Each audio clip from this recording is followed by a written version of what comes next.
ಜಕ್ಕಲಿ ಸಂಪರ್ಕ ರಸ್ತೆಗಳ ದುಸ್ಥಿತಿಗೆ ಕಣ್ಣೀರಾದ ಸವಾರರು, ವಿಂಡ್ ಕಂಪನಿಗಳ ಅಕ್ರಮಕ್ಕೆ ಕಡಿವಾಣ ಯಾವಾಗ? ಜಕ್ಕಲಿ ಮುಖ್ಯ ರಸ್ತೆ ಸೇರಿದಂತೆ ಒಳಭಾಗದ 6 ಗ್ರಾಮೀಣ ರಸ್ತೆಗಳನ್ನು ಧ್ವಂಸಗೊಳಿಸಿದ ವಿಂಡ್ ಕಂಪನಿಗಳ ಅತಿಭಾರ ವಾಹನಗಳು ಸುಮಾರು 36.83 ಕೋಟಿ ಸಾರ್ವಜನಿಕ ಆಸ್ತಿ ನಾಶವಾಗಿದ್ರೂ ಸ್ಥಳ ಪರಿಶೀಲನೆ ನಡೆಸದ ಲೋಕೋಪಯೋಗಿ ಇಲಾಖೆಯ ಅಧಿಕಾರಿಗಳು. ಇನ್ನು ನೂತನ ವಿಧಾನಸಭಾ ಅಧ್ಯಕ್ಷರಾದ ಮಾನ್ಯ GS ಪಾಟೀಲ್ರ ಮೇಲೆ ಕಣ್ಣಿಟ್ಟಿರುವ ಜಕ್ಕಲಿ ಭಾಗದ ಜನತೆ ರಸ್ತೆಗಳಿಗೆ ಮುಕ್ತಿ ನೀಡುವವರೇ ನಾಯಕರು. ಹೌದು, ಗದಗ ಜಿಲ್ಲೆಯ ರೋಣ ತಾಲೂಕು ಕೇಂದ್ರಕ್ಕೆ ಸಂಪರ್ಕ ಕಲ್ಪಿಸುವ ಜಕ್ಕಲಿಯ ಮುಖ್ಯ ರಸ್ತೆ ಸೇರಿದಂತೆ ಸುತ್ತಮುತ್ತಲಿನ ಗ್ರಾಮೀಣ ರಸ್ತೆಗಳ ಪರಿಸ್ಥಿತಿ ಸಂಪೂರ್ಣ ಅಧೋಗತಿ ತಲುಪಿದೆ.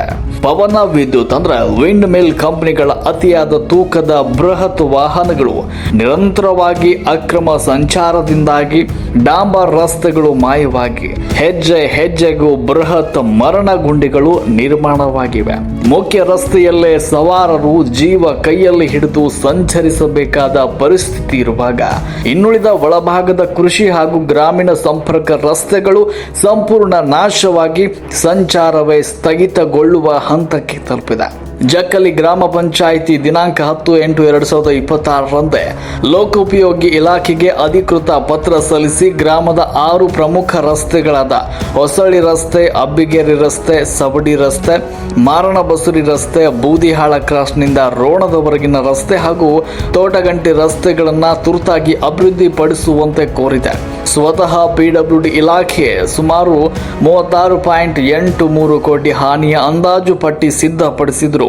ರೋಣದ PWD AW ಗುರುಪಾದಗೌಡ ಪಾಟೀಲ್ ಅವರು ಇದುವರೆಗೂ ಸ್ಥಳ ಪರಿಶೀಲನೆ ನಡೆಸದೆ ಕಾಲಹರಣ ಮಾಡ್ತಾ ಇರುವುದು ಸಾರ್ವಜನಿಕರ ಆಕ್ರೋಶಕ್ಕೆ ಕಾರಣವಾಗಿದೆ.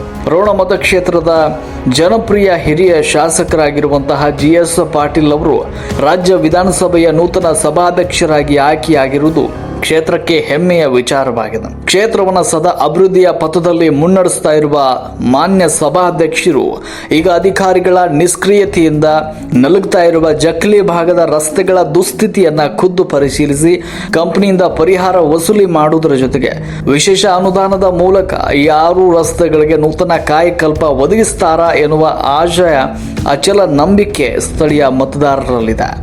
ಧ್ವಂಸಗೊಂಡಿರುವ ಜಕ್ಕಲಿ ಭಾಗದ ಎಲ್ಲ 6 ಗ್ರಾಮೀಣ ರಸ್ತೆಗಳ ನೂತನ ನಿರ್ಮಾಣ ಕಾರ್ಯ ಆರಂಭವಾಗುವವರೆಗೂ ಹಾಗೂ ಅಕ್ರಮ ವಾಹನ ಸಂಚಾರಕ್ಕೆ ಸಂಪೂರ್ಣ ಕಡಿವಾಣ ಬೀಳುವವರೆಗೆ ರಾಷ್ಟ್ರ ಕ್ರಾಂತಿ ನ್ಯೂಸ್ನ ಈ ಜನಪರ ಮಾಧ್ಯಮ ಹೋರಾಟ ನಿರಂತರವಾಗಿ ಮುಂದುವರಿಯಲಿದೆ.